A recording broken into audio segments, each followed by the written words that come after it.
ये पकड़। एक तो मंडी में जानवर ढूंढना भी अजाब है, बड़ी मुश्किल से ये एक बकरी मिली है। लेकिन सेठ आप तो बकरा लेने आए थे, पर ये बकरी? बस ये मुझे पसंद आ गई तो मैंने खरीद ली। बाकी लगाएंगे शाम में चक्कर। अभी मुझे बहुत गर्मी लग रही है तो मैं घर जा रहा हूँ। ये रिक्शे में लेके आ जा।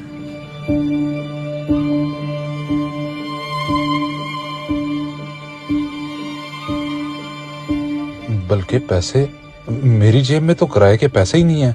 सेठ जी, सेठ तो चले गए, अब मैं घर इतनी दूर कैसे जाऊंगा? सारी मेरी गलती है।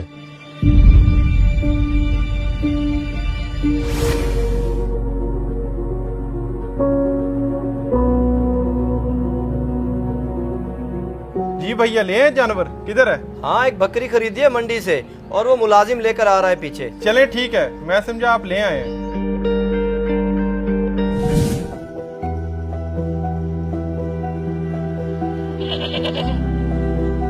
असलम, अंदर आना जरा।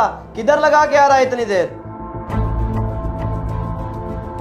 सेठ जी, असल में मेरे पास किराए के लिए पैसे नहीं थे, तो बकरा इतनी दूर से पैदल लेके आ रहा हूँ, तभी देर होगी। तो तू मुझसे किराया ले लेता। एक तो तुझे भूलने की आदत है। मेरे जहन में तरह तरह के ख्याल आ रहे थे कि पता नहीं कहाँ रह गया। माजरत सेठ साहब, आइंदा ऐसी गलती कभी नहीं होगी। चल ठीक है, जल्दी से सारे काम निपटा ले। कल ईद है तो तुझे आने की जरूरत नहीं है। ईद अपने बीवी बच्चों के साथ गुजारी। जी ठीक है सेठ जी, मैं कर लेता हूँ सारे काम।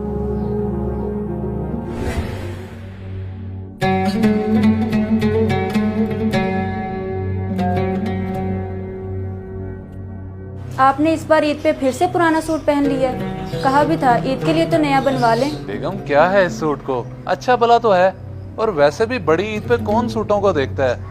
तुम लोगों के सूट बन गए, मेरे लिए इतना ही काफी है। आप और आपकी बातें हर ईद पे यही सुनती हूँ। अच्छा, बातें हुए, दोपहर के लिए कोई सब्जी लेते आइएगा। सब्जी ईद वाले दिन? बेगम, तुम्हें नहीं पता कि आज के दिन तो हमारे घर इतना गोश्त आ जाना है कि रखने की कोई जगह नहीं होनी। शायद आप भूल रहे हैं, पिछली बार हमारे घर में कहीं से गोश्त नहीं आया, सिर्फ एक घर से आया था, और मुझे नहीं लगता इस बार वहाँ से भी आए, इसलिए आप सब्जी ही लेते आइएगा। नहीं नहीं, तुम बस अल्लाह पे यकीन रखो, इंशाल्लाह कहीं ना कहीं से जरूर गोश्त आ जाएगा। अब मैं चलता हूँ, ईद की नमाज से मुझे देर हो रही है।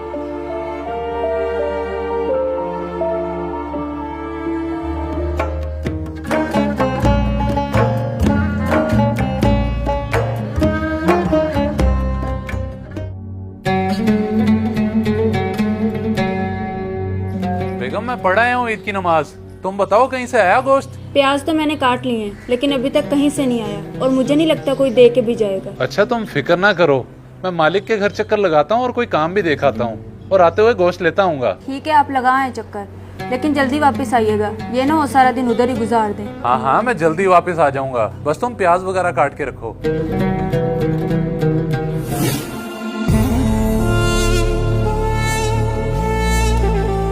सेठ जी, ईद मुबारक। अपने जानवरों की कुर्बानी हो गई है? खैर मुबारक। माशाल्लाह से 2 की कुर्बानी कर ली है, अभी ये रहता है।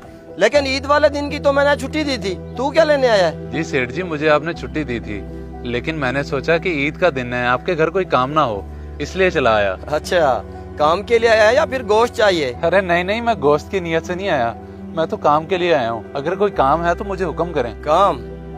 अच्छा, वो 3 शापर पड़े हैं फ्रिज में गोश्त के, वो उठा ले जाके। जी ठीक है सेठ जी, मैं उठा लेता हूँ, बहुत शुक्रिया आपका। किस बात का शुक्रिया? इतना गोश्त तेरे लिए नहीं है, वो उठा के सेठ हसन, अली और शहबाज के घर दे आ। अच्छा जी ठीक है सेठ, मैं दे आता हूँ। और रुक, उन्हें ये जरूर बता दी कि ये गोश्त सेठ असगर के घर से आया है, और मेरी तरफ से ईद मुबारक भी दे दी। जी मैं बोल दूंगा उन्हें।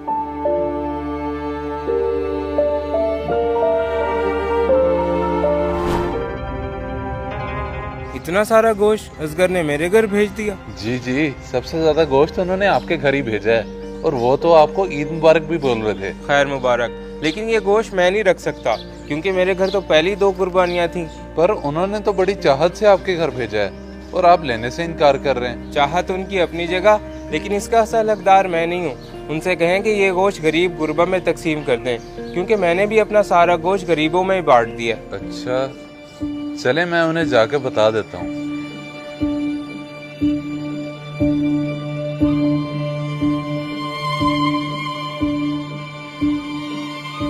बल्कि 1 मिनट, ये इतना सारा गोश्त है, मैं मालिक को क्यों दे रहा हूँ वापस? क्यों ना अपने घर ले जाऊं? ईद का दिन है, मेरे बच्चे खा लेंगे।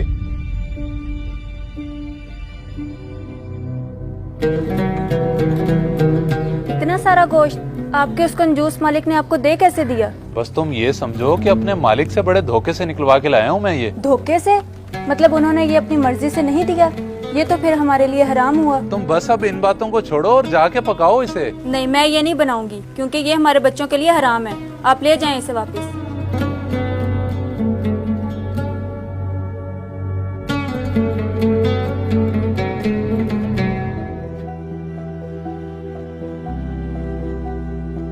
सेठ जी, अली और शहबाज साहब ने तो गोश्त रख लिया है, लेकिन हसन साहब ने गोश्त लेने से इनकार कर दिया है। इनकार कर दिया है? लेकिन क्यों? क्या कह रहे थे वो कह रहे थे कि हमारे घर तो पहले ही 2 कुर्बानियां हैं, आप ये गोश्त किसी गरीब को दे दें। गरीब को दे दें? चल तो ऐसा कर, ये गोश्त जाके बीबी जी को दे दे, वो फ्रिज में रख लेंगी, बाद में काम आ जाएगा हमारे। जी ठीक है सेठ, मैं दे देता हूँ।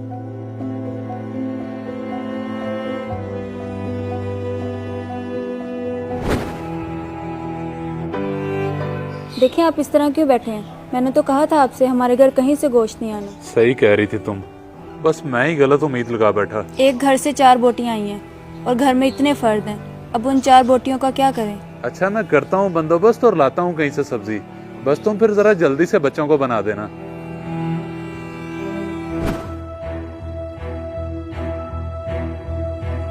भैया सारे घर से स्मेल आ रही है, फ्रिज में जितना गोश्त रखा हुआ था सारा खराब हो गया। सारा गोश्त खराब हो गया? लेकिन वो कैसे? कल से इतनी लोड शेडिंग हो रही है, गोश्त तो खराब होना ही था। अब बताएं इसका करना क्या है? वो तो था भी इतना सारा गोश्त। असलम, जा गोश्त उठा के बाहर फेंका और फ्रिज की अच्छे से सफाई कर दी।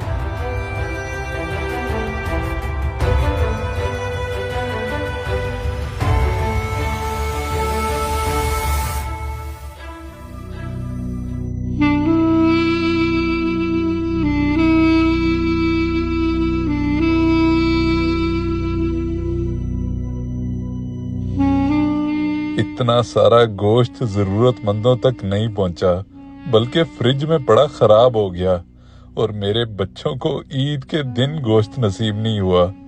मेरे मालिक उनको नवाज जो गरीबों का एहसास करते हैं। इस वीडियो को सदका जारिया समझकर जरूर शेयर करें। हो सकता है आपका एक शेयर किसी की जिंदगी बदल दे।